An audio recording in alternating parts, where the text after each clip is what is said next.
So I managed to get my dirty hands on an Asus GTX 1080 Ti Turbo, which is a lower model. And today we'll be testing a bunch of games. We've got this GPU paired with a 12400F CPU and 32 gigabytes of DDR4 3600 megatransfers per second memory. We're starting off with Palworld and 1080p high. And on the native resolution, because this game does not support FSR, which is extremely weird because this game was extremely popular at the beginning of this year. And for it not to have FSR at this point, it's kind of strange to me. But as you can see, we are having an average here of around 75 frames per second, but our 0.1% lows are struggling quite a bit. This is an Unreal Engine 5 title, so I mean, it's just a starter fest at the beginning. As you play a little bit longer, it does become a little bit better. So as you can see here during combat, the lows do struggle quite a bit. You can see the frame time graph is extremely inconsistent there. But it's not really the GPU's fault. The GPUs are performing quite well.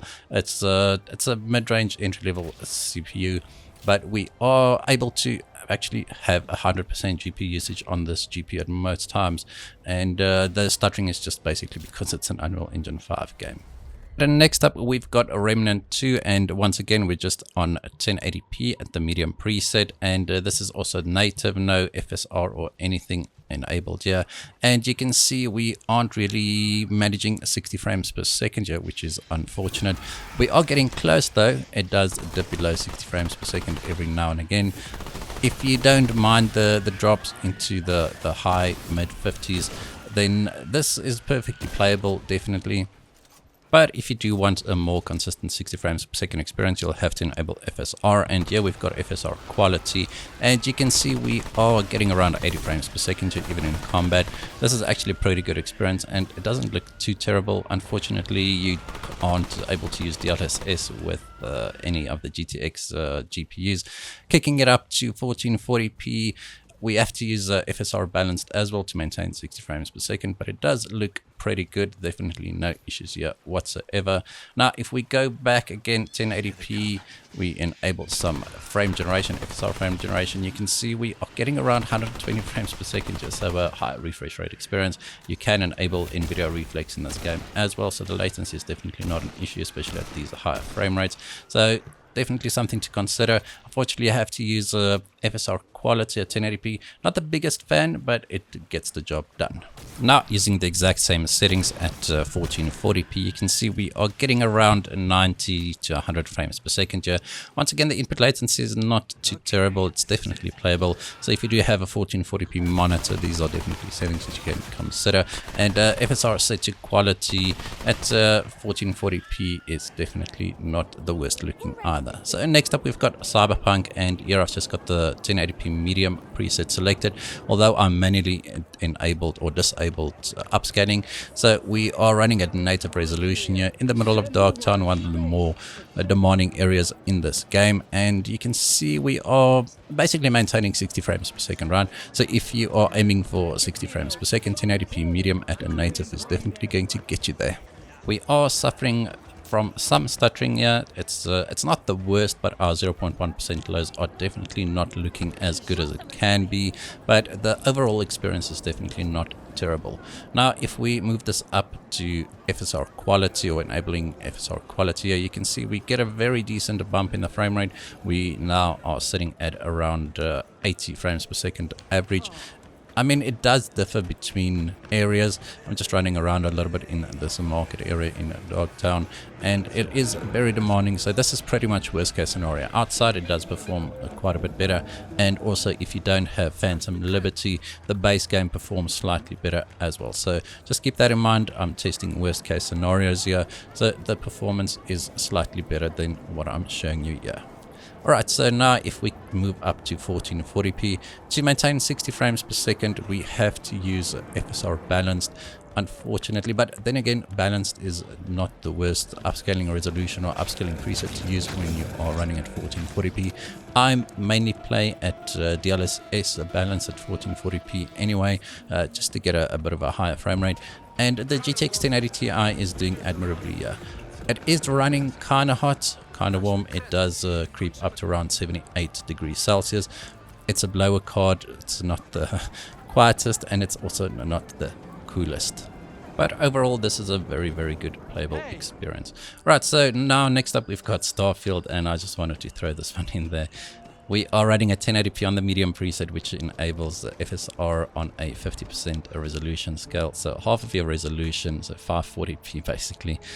And we are not able to hit 60 frames per second. That's terrible. Really, really terrible. And it's definitely not the GPU's fault. If we enable frame generation here, the game does support FSR frame generation. We are getting around double our frame rate, but the input latency is very noticeable. But that's unfortunately just how frame generation works. The lower your base frame rate, the higher your input latency. And if we start with 50 frames per second and then we enable frame generation, you're going to have a little bit of a tough time. Right, so next up we've got Dragon's Dogma, and I've benchmarked this game before. I said I won't benchmark it again until there's a few patches out, but I just wanted to show you what kind of performance we can expect with the GTX 1080 Ti. We are running around in town just to give you a worst case scenario. This is once again not the GPU's fault. The game is in a terrible state at the moment when it comes to CPU usages, and you'll see as soon as we leave town, the performance actually increases as well as the GPU usage, right? So now we are sitting at around 55 frames per second here. Not the best, and we are on the low preset, but I did select progressive.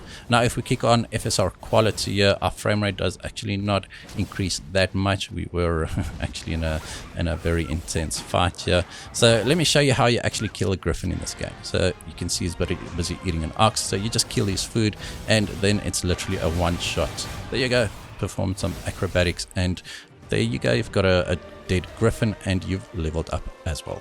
That's not really true. Obviously, I've been fighting this griffin for a few minutes before I actually started this recording. So there we go. All right, so next up, we've got Alan Wake. And at launch, this game did not run on GTX 1080 Ti's or GTX, anything older than an RTX 20 series GPU.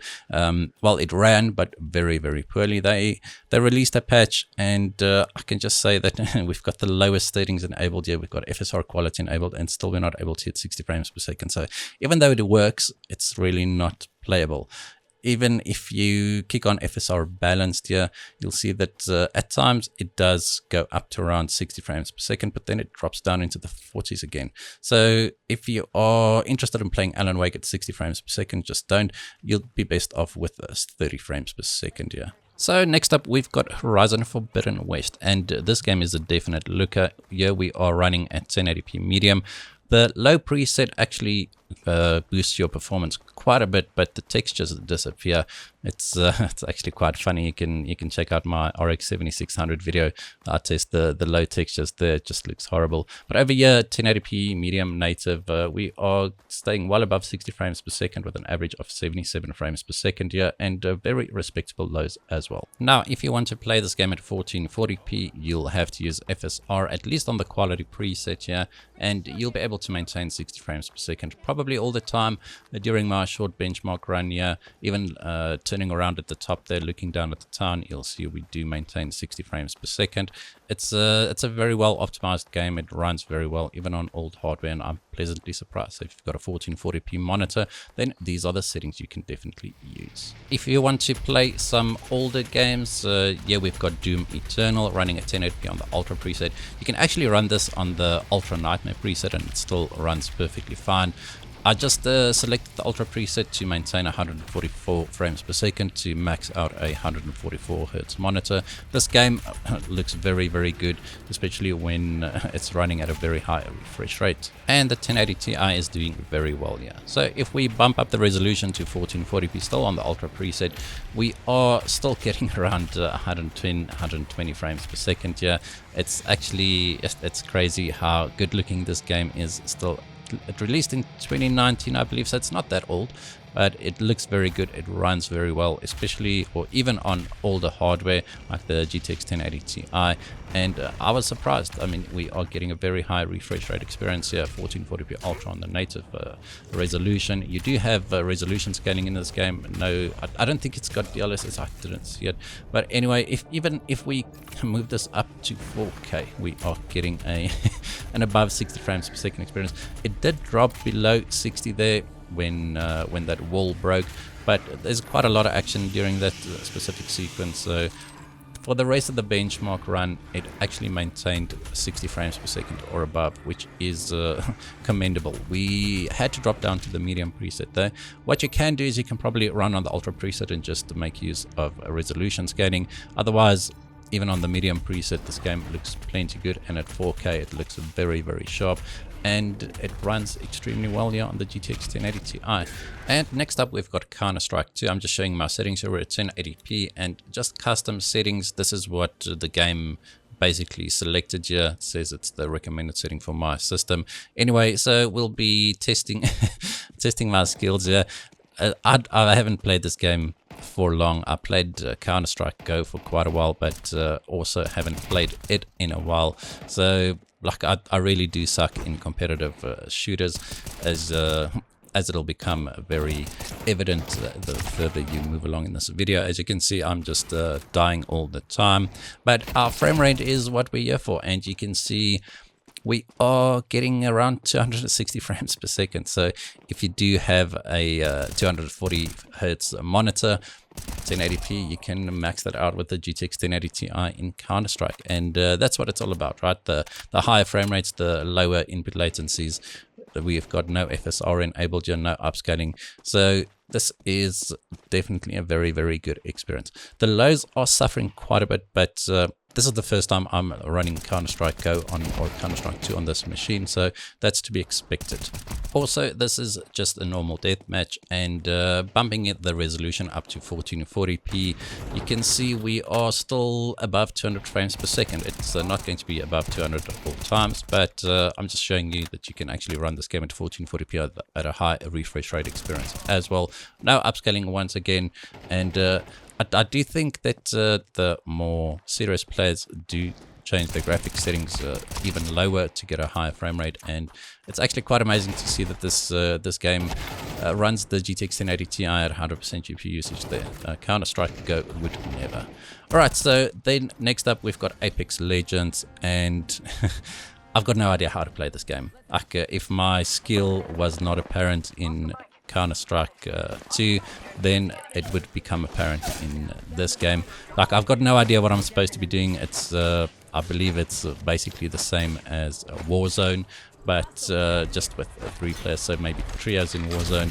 Anyway, as you can see, I'm just wasting time here. The game is locked to 144 frames per second. Got no idea how to change that, as I don't play this game. I've got 66 minutes of playtime in this game, and 65 minutes of those were me benchmarking. So I've got no idea what I'm supposed to be doing, where I'm supposed to be going. My teammates keep on calling out, and well, I'm just running because I'm benchmarking. So even if we move this up to 1440p, once again, the exact same settings, we are still getting a locked 144 frames per second most of the time. It will drop a little bit once we go outside, but not by much. As you can see, we are heading outside right now, and it's dropping into the 130s, give or take 138, 139. So definitely still a very good high refresh rate experience. If I can find a way to unlock the frame rate, I know you can. I just didn't Google how to do it. But if you do that, I'm pretty sure 1080p will probably be getting 200 frames per second. Yeah. All right, so that's my video on the GTX 1080 Ti. Hope you guys enjoyed it. If you did, hit that like button, hit that subscribe button. And as always, we hope to see you in the next one.